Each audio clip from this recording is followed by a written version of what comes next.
கர்த்தருடைய பரிசுத்தமுள்ள நாமத்திற்கு ஸ்தோத்திரம். இன்றைய நாளின் கர்த்தருடைய வார்த்தையாக உபாகமம் 4வது அதிகாரம் 20வது வசனம். இந்நாளில் நீங்கள் இருக்கிறது போல தமக்கு சுதந்திரமான ஜனமாய் இருக்கும்படி கர்த்தர் உங்களை சேர்த்து கொண்டு உங்களை எகிப்து என்னும் இருப்பு காலவாயிலிருந்து புறப்பட பண்ணினார். எனக்கு அருமையானவர்களே, இந்த இடத்துல வேதம் சொல்லுகிறது, நம்முடைய மூதந்தையர்கள் அல்லது இஸ்ரவேல் ஜனங்கள் எப்படியாக அவர்கள் புறப்பட பண்ணினார். அவர்கள் எகிப்திலே இருந்தார்கள், இருப்பு காலவாயிலே இருந்தார்கள். அந்த கடினமான அடிமைத்தனத்திலிருந்து கர்த்தர் இஸ்ரவேல் ஜனங்களை வெளியே கொண்டு வந்தார்.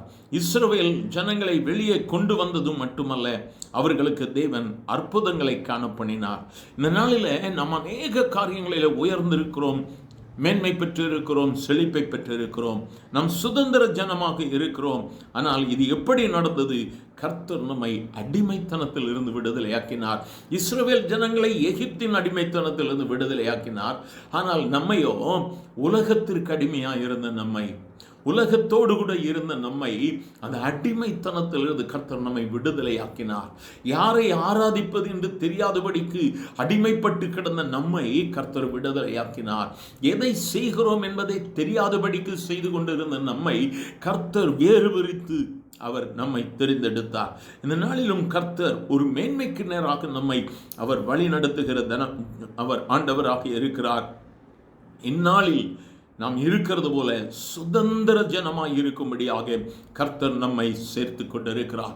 ஒருவேளை இன்னும் உன்னுடைய வாழ்வில் எகிப்தின் நிந்தைகள், எகிப்தின் போராட்டங்கள், எகிப்தினுடைய காரியங்கள் உன்னை மேற்கொள்ள விரும்புகிறதோ அல்லது மேற்கொள்ள எத்தனிக்கிறதோ, இந்த நாளிலே ஆண்டவருடைய துணையோடு ஜெபித்து, ஆண்டவரே, இந்த எகிப்தின் கிரியைகள் என்னை விட்டும் என் குடும்பத்தை விட்டு நீங்க வேண்டும் என்று சொல்லி அவரை நோக்கி கூப்பிடுவாயானால் இன்று கர்த்தர் ஒரு பெரிய விடுதலையை உனக்கு கொடுப்பார்.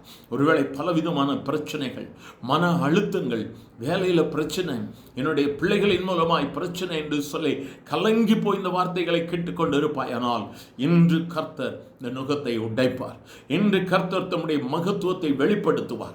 உனக்கு விரோதமாய் உருவாக்கப்படும் எந்த ஆயுதமும் வாய்க்காதை போகும். அவரை நோக்கி பார்த்த முகங்கள் பிரகாசம் அடைந்தன. அவரை நோக்கி பார்க்கலாமா? எங்கள் அன்பின் ஆண்டவரை, ஆசீர்வதிக்கப்பட்ட இந்த காலை வேளைக்காக நன்றி.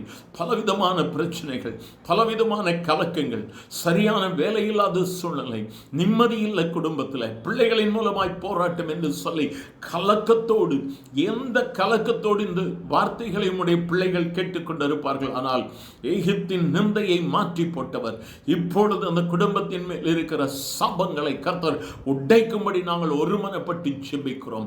கட்டுகள் இந்த நாளிலே அருந்து போகட்டும் ஆண்டவரே.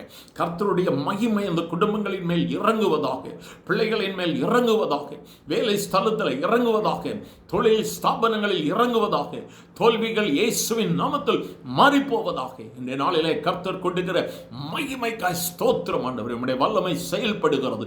கர்த்தர் தம்முடைய வசனத்தை அனுப்பி கொண்டிருக்கிறார். உனக்கு விடுதலை கொடுக்கிறார். என் அன்பு சகோதரா, சகோதரி, கர்த்தர் இன்று உனக்கு ஒரு பெரிய மேன்மையை கொடுக்கிறார்.